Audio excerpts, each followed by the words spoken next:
Selon mon petit Larousse illustré de 1998, machiavélique est un adjectif qui désigne une personne digne de Machiavel, rusé, perfide, tortueux. Pourtant, moi-même, je ne suis pas sûre que ce soit des termes applicables à Machiavel lui-même. Niccolò di Bernardo dei Machiavelli, né le 23 mai 1469 et mort le 21 juin 1527 à 58 ans à Florence, était secrétaire de la chancellerie de la République de Florence.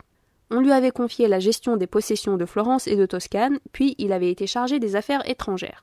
Attention, il n'était pas ambassadeur pour autant, car c'était un titre uniquement réservé à la noblesse. Toutefois, la noblesse ne l'aimait pas trop et ils l'ont petit à petit éloigné du pouvoir. Et c'est lorsqu'il avait été éloigné, retiré sur ses terres, qu'il a rédigé Le Prince, son œuvre la plus connue, qu'il a dédicacée à Laurent II de Médicis pour justement entrer dans ses bonnes grâces. Pour résumer le livre, je vais citer Machiavel lui-même, où dans une lettre, il explique à l'un de ses amis que le sujet de son livre c'est « Qu'est-ce que la souveraineté ? Combien d'espèces il y en a ? Comment on l'acquiert ? Comment on la garde ? Et comment on la perd ?» Il parle aussi de l'Italie, de ses malheurs et du fait qu'il faut sauver l'Italie. Certes, Machiavel peut parfois dire des choses assez expéditives comme « Les hommes doivent être ou entourés d'amabilité ou détruits ». Car ils se vengent des offenses légères, des graves, ils ne le peuvent pas, de sorte que l'offense qu'on leur fait doit être telle qu'elle n'entraîne pas de vengeance. Toutefois, ce n'est pas la seule chose que dit Machiavel, et surtout ce n'est pas son propos principal. Le propos principal de Machiavel, c'est qu'il faut regarder ce qui a été fait auparavant pour voir ce qui a marché et en suivre l'exemple. Un homme sage doit toujours s'engager dans des voies frayées par de grands hommes et imiter ceux qui ont été tout à fait supérieurs, afin que, si sa vaillance n'y arrive point, il s'en exhale au moins quelques parfums. Il est vrai qu'il ajoute aussi que s'il y a quelqu'un qui souhaite prendre le pouvoir par le crime, dans ce cas-là, il faut suivre les exemples de scélérats qui ont réussi à prendre le pouvoir de cette façon. C'est de là, et d'autres points que nous verrons plus tard, que viennent beaucoup des critiques qui sont faites à l'encontre de Machiavel, accusés d'encourager les princes et les gens en général à commettre des crimes et vivre dans le vice. Surtout de la part des personnes d'église que Machiavel lui-même ne porte pas dans son cœur. Pourtant, Machiavel n'encourage pas à être perfide, simplement il montre quelle bonne décision a amené telle personne au pouvoir ou quelles mauvaises décisions ont amené tel autre personnage historique à perdre le pouvoir. D'une certaine façon, Machiavel justifie aussi son propos en disant qu'il lui a semblé plus pertinent de suivre la vérité effective des choses que l'idée que l'on s'en fait, car un homme qui veut en tous les domaines faire profession de bonté, il faut qu'il s'écroule au milieu de gens qui ne sont pas bons. Pour ma part, je ne vais pas vous citer les mêmes exemples historiques que Machiavel, mais simplement vous parler de Game of Thrones, que vous connaissez sûrement beaucoup mieux. Ned Stark, en début de la série, se comporte comme une personne absolument vertueuse, c'est-à-dire qu'il est moral, qu'il a de l'éthique, il aime sa femme et ses enfants, il est contre la trahison, il veut respecter les lois. Et comment ce personnage finit-il ? Eh bien, il finit décapité dès la fin de la première saison.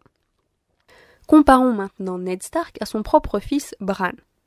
Bran connaît l'avenir, donc il a déjà dû voir qu'il finirait par s'asseoir sur le trône. Donc ça veut dire qu'il savait également quelles devaient être exactement les actions que lui-même devait entreprendre pour y arriver. À partir de là, on peut considérer qu'il a été très calculateur.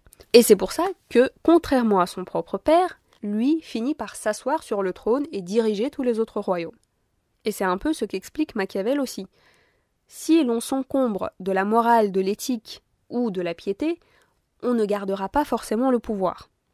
Et c'est donc là-dessus que énormément de gens de l'Église, ou se considérant comme étant très pieuses, critiquent Machiavel.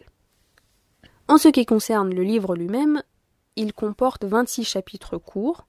Le langage employé, même si quelques tournures de phrases ont un peu vieilli, est simple et facile à comprendre.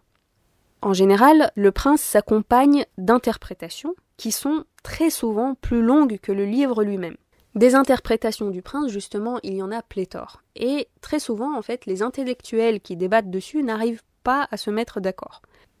Les uns se contentaient d'une certaine manière d'être juste outrés par ce que dit Machiavel, tandis que les autres ne savent pas comment interpréter ses écrits non plus. Donc, certains disent que c'est du second degré, et que Machiavel est simplement en train de se foutre de la gueule de Laurent II de Médicis en lui apportant une petite leçon de comment garder le pouvoir, sachant que les Médicis ont passé leur temps à perdre le pouvoir et ensuite à revenir au pouvoir en Florence. Et puis, il y a encore une autre catégorie de personnes qui pensent qu'il s'agit d'un sarcasme et que donc c'est une façon de dire l'inverse de ce qu'ils pensent et surtout de faire une dénonciation du mauvais comportement des princes de l'époque de Machiavel ou encore antérieurs qui ont mené l'Italie à sa perte. Ce que j'ai trouvé très utile, ce sont les explications historiques qui permettaient de comprendre le contexte dans lequel Machiavel avait écrit ses idées. Globalement, on peut aussi souligner que les enseignements tirés du prince de Machiavel sont utilisés dans la sphère politique, c'est assez clair pourquoi, mais aussi dans la sphère économique, parce que les entreprises peuvent être considérées comme étant dans une sorte de guerre douce, dans l'environnement très concurrentiel dans lequel ils se trouvent, chaque entreprise devant prévaloir sur ses adversaires. Du coup, la lecture du prince peut aider à comprendre l'actualité de la sphère politique et économique au vu des décisions qui sont prises par les dirigeants. À plus petite échelle, on peut appliquer ça à l'entreprise, parce que en tant que salarié, ça peut aider à comprendre les décisions que prend l'entreprise aussi, qui est dans un environnement tout aussi concurrentiel que les grandes firmes, mais à plus petite échelle, et comprendre aussi, peut-être, son manager, parce que ce genre de livre constitue la lecture des étudiants des business schools, d'où sortent en général pas mal de managers maintenant.